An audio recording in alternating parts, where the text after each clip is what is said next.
Hi everybody, it's Jane Jonston. And BrockHunter. And we're with the BriarHillGroup, and we're going to be talking about your property assessment, which is a tax assessment that's coming out in January. Yeah, perfect. And a lot of people don't know how that number gets calculated, why maybe their property is at one number and their neighbors is at another. So we have a great example here to explain that all to you. Right, so the main thing to realize is that it's not related to the market value at all. And there are a couple of reasons for that. So when they actually determine the value of your home, it's between April and September the year before. So they look at all the sales and the comparables. They also pull all the permits from the city, and they're trying to determine what your value is compared to other homes in the area. So they don't go into your home to determine its value. They're looking purely at a statistical number, and they're also looking at what improvements you may have done. That's right. So if you've painted it a wonderful color and you're really happy with these new cabinets you've put in, and of course none of that requires permits, so they're not going to know, and they're not going to have that value added. Which is not to say that those things don't really affect your value. They do, but they won't show up in your property market value assessment. That's right. So let's say we have two properties that are beside one another, and I've actually been in this situation where two houses sold on Yale Street, just outside of Oak Bay, about 5 years ago, and one sold for a lot higher than the other. So they were both built at the same time. In this situation, we're going to have two houses built, let's say the year 2000, and they were worth $300,000 each. Great. One's purple and one's red, otherwise they're identical. So over the years, the purple one maintained the house, and they painted it, they maybe redid the cabinets, they pulled a permit for a, let's say, an electrical upgrade for an electric car. And they very conscious, yeah, and then they added a garage. So this one, over time, it increased in value and it showed up here. Okay. Yeah. Meanwhile, the next door neighbor's house, well, they were a bit of a hoarder. In this case, A collector. they were a collector. They had a lot of stuff. They didn't have the money to do all the upgrades, and although that they did the work, they didn't do it to the level and extent as the other property. They did the minimum amount of work. And you know what? They didn't clean their perimeter drains, so it actually flooded. Oh, that is so avoidable if you just do that yearly. Yeah. So they, over the course of time, the purple house is worth more than the red house. And actually, I'm going to show this in terms of real value. Oh. So it just looked a little bit worse. Okay, yeah. Okay, so if this house sells first, let's say this value is now $500,000. Do you want to write $500,000 up there? Yes. And this one is worth $400,000. Okay.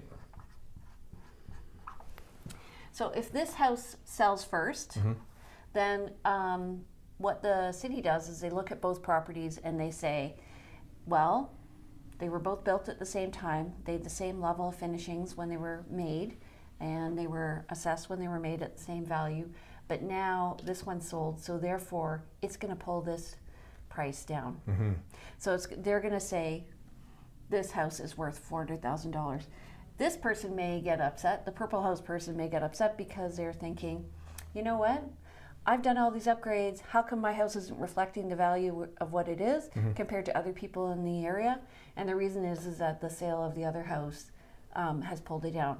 Now, conversely, let's say this house sells first, and we've all been in that situation where a really nice house on your street sells. And so it pulls the value of the neighboring house up. And so this one, if we were to look at tax assessment over time, if this one sells first, then the next door neighbor's house will be assessed at the same value, even though the market value is different. Yeah. Now, in the first example, where this one sold first and it brought the property assessment value of this one down, that's not necessarily a bad thing, though, is it? No, it means that your monthly taxes or your annual taxes are going to be less. So if you're not looking to sell, then that's fine. Yeah. It's when you are looking to sell that you sometimes people want to have an appeal and bring their taxes up because it looks good. That's right. Yeah. So we're going into a market right now where everything is kind of, let's take these off. Yeah.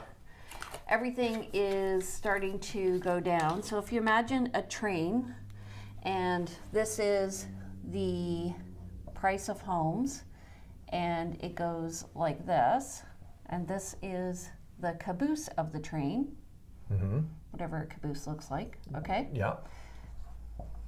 So when the market starts to go down, the caboose is priced higher than the start of the train. Still at the top of the hill, or right. Right. Yeah.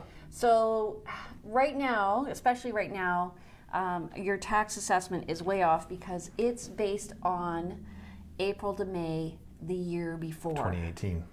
Of 2017. 17, right. Which the market was very different back then, Right. as to how it is now. So a lot of people's houses sold over their tax value. And now what's going to happen is their tax value is going to be up here, and we're going to start to see advertisements saying priced less than a tax value because the market is going down. Yeah, and there were a lot of reports out, again, just looking ahead to the assessments that are coming out, saying a lot of people in Greater Victoria are going to see increases of 5 to 10%, and a lot of people are saying, wait, what? I thought the market was Tanking. slowly going down. But as you explained, that's because it's based not on evaluation Current. now, but evaluation months Yeah. past. And that doesn't necessarily mean actually that your taxes that you're actually paying are going to go up. What it means is that they look at a mill rate.